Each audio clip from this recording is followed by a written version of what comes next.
guys, this is the time of year where I will go from one body of water, one type of boat, to another type of body of water. Like I said, I added bass fishing to the guided fishing that we offer. You know, just had to diversify and make sure I'm staying busy. So I just got off the river. We're done for today. Tomorrow I've got a bass trip and I need to go through the boat, just make sure things are cleaned up from the last trip, squared away. The boat's pretty clean, but I need to take a look at the gear and maybe wipe down the electronics so that they're nice and clean and I can see them. So let's jump to it.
I like the electronics to look pretty clean, not just for the clients but for me as well.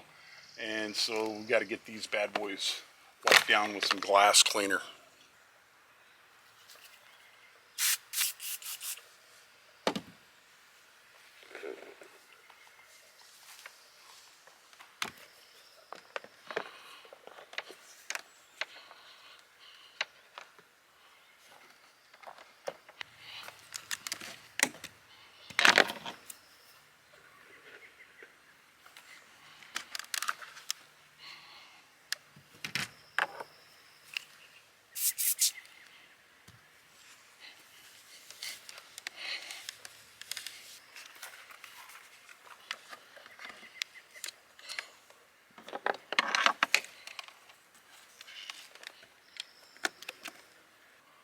So a lot of folks usually ask, well, you know, do you get a lot of people that are brand new to bass fishing? And I'm like, yep. Get people that have never been on a boat a day in their life. You know, how do they fish? And I said, well, you know, they use spinning reels and spinning rods. I mean, nowadays we've got a lot of rods that are made for bass fishing that are in spinning. And you can do a lot of the techniques that we use bait casters for on a spinning rod. And so it's a lot easier to teach them how to cast with a spinning reel than it is with a bait caster, especially if you know they're trying to get distance and you know you're messing with the brakes and the drag system and just how it free falls from the spool. Now I do get folks that are very experienced bass anglers, and we still use a lot of spinning rods up here in the Pacific Northwest, but we also use a lot of bait casters, and if they want to cast bait casters, I've got those for them as well. Here's what we've got. I've got a total of 6 spinning reels just set up for clients, 3 of each. What I did is I labeled them with labels, so no matter where I am in the boat, if I'm seeing something going on, I can say, hey, reach down there and pick up that power spin and throw that, or you know, pick up your drop shot rig. So I use labels to help them know which rod to grab. Currently I'm using the St. Croix Bass X rods. These are great rods for people to fish, especially if they're new to fishing. And they're reasonably priced if they want to go home, buy a rod and a spinning reel, and start bass fishing their home waters. Also got Mojo Bass bait casters for folks that are experienced in throwing bait casters. Yeah, so we're going to go through these reels, make sure everything's good, get everything put away, and get ready for tomorrow.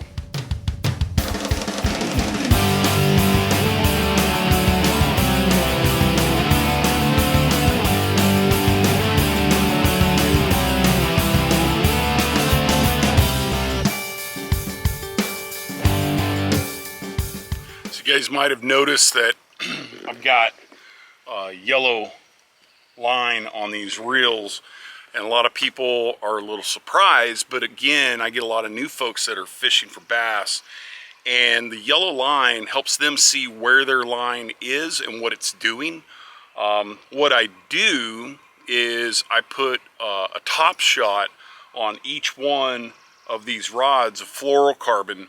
That way it's probably got, 10 feet of top shot, so bait presentation doesn't become an issue, but yet they can still see their line when they're fishing. In fact, even when I fish, and I fish tournaments from time to time, I run the high-vis yellow on my drop shot rigs as well.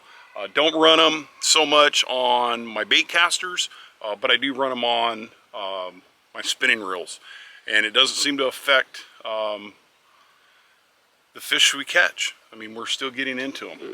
So I'm going to go down and get some fuel, and then I'm going to go to Cabela's and get some supplies if I can find them. You guys, we're in a situation here that I never thought we'd be in. And from talking to folks all over the country, it's not just happening here, it's happening everywhere.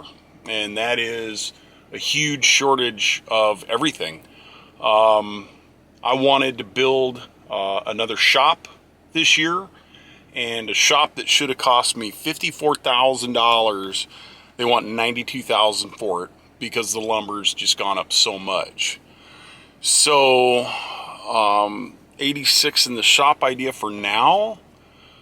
I'm probably gonna have to buy like a metal carport just to keep my bass boat under, because right now I put a cover on it and off every time I need to use it, every time I'm not going to use it, and it's a huge pain. So it's the same thing in the marine industry. Rods and reels, I mean, it's hard to find anything that you want. You can't hardly order anything because it's just not available online. Manufacturers are trying to get orders to their retailers, and they're directing you to go there. So same thing for engines. Man, if you need an engine for your boat, you're in trouble. Especially if it's an engine of size. Man, if you find an engine, you better pull the trigger on it, because they're just really hard to find. It's bad. I mean, boat sales are through the roof, electronic sales are through the roof. My advice to you guys is real simple. Plan ahead. Don't wait till the last minute. As soon as you're done using your boat for the season, you need to schedule to get it in for service. One of our local places that works on boats, they are months out. All of the places are. They're months out. They have boats that have been sitting in their yard for 6 weeks because they can't get them in. So it's a situation, especially if you're guiding, you need supplies. And usually when we buy supplies, we buy a lot of stuff. Guides and charter captains all over the country do the same thing. When we buy hooks, we don't buy a few, we buy hundreds, if not 1,000 or more. Swivels, fishing lines, same thing. So really plan ahead and get your stockpile going, and make sure you take care of your equipment. So yeah, hopefully the things I'm going to pick up are pretty minor. I don't have to have them, but when I'm there, I also make sure and I grab more of things that I use frequently. If they've got it in stock, I buy it. And I hang on to it because I can't run out. So, yeah. Hopefully this craziness ends soon. I hope it ends soon. Alright guys, let's go get some fuel. Alright, just like I said, you know, if you find something that you need, buy it now. Alright guys, just stopped off at Cabela's, picked up some supplies, grabbed some stuff I didn't really need, but if I run out, I want to have it available to me. So again, you know, I'm just stocking my supply shelves, make sure I have stuff. You can take a look. Normally they've got boats everywhere, and they've got 3 on the pad and 2 or 3 on the inside. These boats are selling as fast as they can get them in. So if you find something you want, pull the trigger, don't wait. Alright, so picked up some oil. I still run a 2-stroke on this bass boat, and honestly, I'm gonna run this thing until it blows up, and then I'll repower it.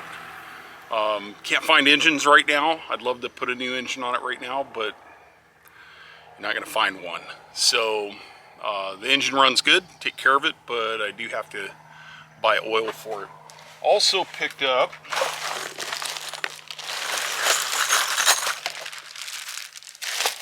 some supplies. Got some sticko worms. I go through those, a lot of those. Got some rod socks. I've got a couple rod socks that are beat up and tore up. Got some rattle traps. We have a lot of kokanee in our lakes up here, certain lakes. And man, I gotta tell you, for a search bait, that chrome colored rattle trap looks like a little kokanee, and these things are awesome. And we do lose them from time to time. Got a couple different color variations, but you know, also these kind of white iridescent looking rattle traps, these do really good too. So they had them, I picked them up. Alright, so it's the next day. As you can see, it's light outside.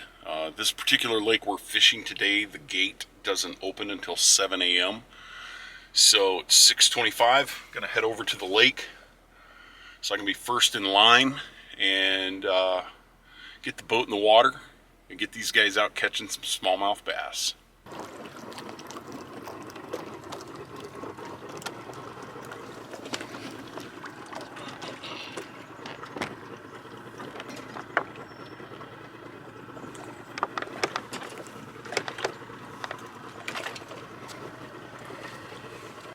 Alright, Alan hooked up. He's got a nice fish on here.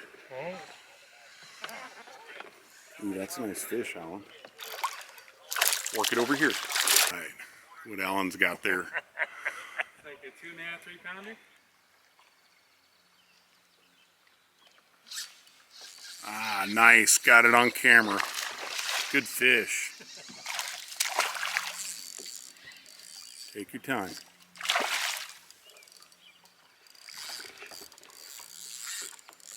Roll down on him.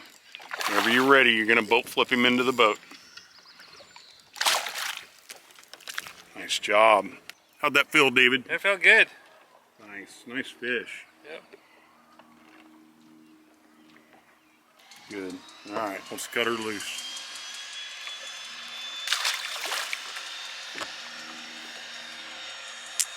Now we've got an airplane taking off. Oh, got it again on camera. Good job, David. David's killing it on the drop shot with a Cinco.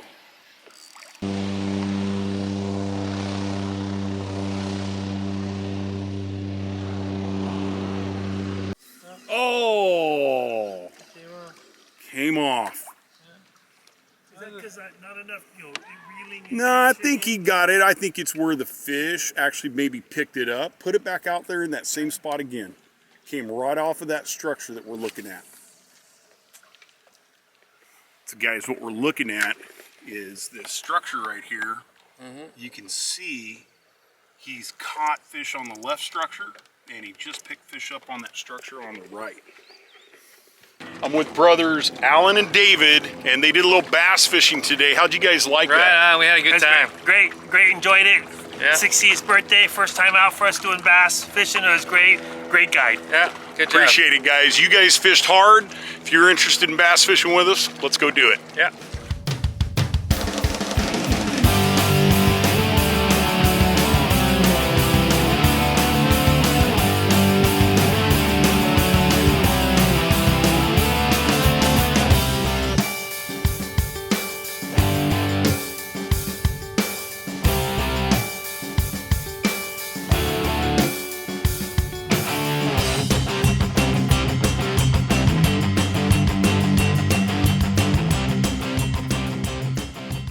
All right, guys, we're getting off the lake. You know, one of my rules is always look good, and I don't care if it's my bass boat, it's my river sled, or it's the saltwater boat. As soon as my boat comes out of the water, first thing I do is I clean it, and I get it ready as if I was taking the boat out in an hour. So, until next time, thanks for watching.